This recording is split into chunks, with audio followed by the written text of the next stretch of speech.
My feet sink into the soft and weathered floorboards of a home filled with eclectic items. Some would describe as junk, but with the right eyes are seen as treasures.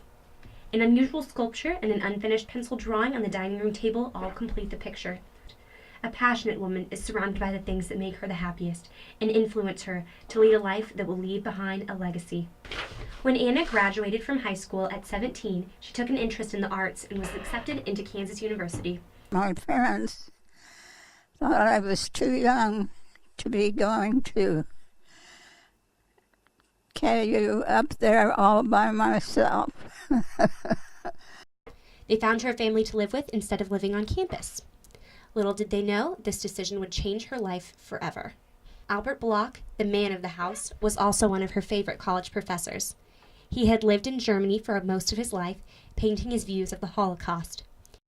He was a professor, and I was a history of art student. That was a wonderful course, just wonderful. And he knew it from the inside out. He was part of it. So he spoke with authority. After college, Albert, his wife, and Anna all went their separate ways. He remained teaching, and she was painting and translating German for extra money. It wasn't until years later, after the death of his wife, that she came across him again. Albert was 40 years older than Anna, and they began an incredible friendship and eventually developed an unconventional but very real love. Was he funny? Was he intellectual? Was he smart? He was everything. He was all those things. Anna reports that many people think that painters lead solitary lives, but in reality, they were not lonely people. At times, Albert would spend hours in his studio, enthralled in his work, like tunnel vision. That's where he spent most of his time. At some point, he would put down his brush and whistle to me and have me come up and look and see what I had to say, if anything, about what he'd been doing. Albert was a Jewish man, and his work was not at all lighthearted. His work was instead passionate and dark. It didn't come from the outside. It came from the inside, and that's hard to describe. It's just hard to say what inspired him. Albert's studio is kept the same way it was the day he died. Pasty white walls and organic wood floors, as if any color would cloud the creativity.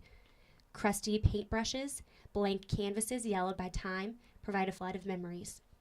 In 1970, Anna created the Albert Bloch Foundation to help preserve Albert's paintings in permanent collections. I wanted it to be seen and live. I put everything into the foundation so that when I died,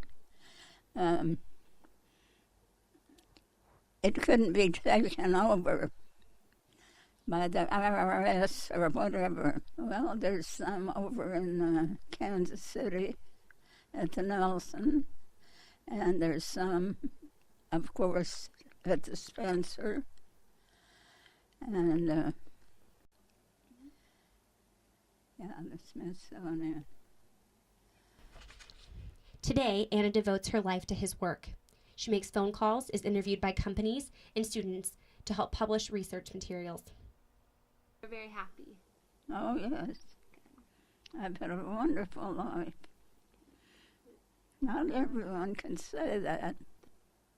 So for somebody else who is looking for happiness in their life, what advice would you give them? Open your eyes and your heart and your mind.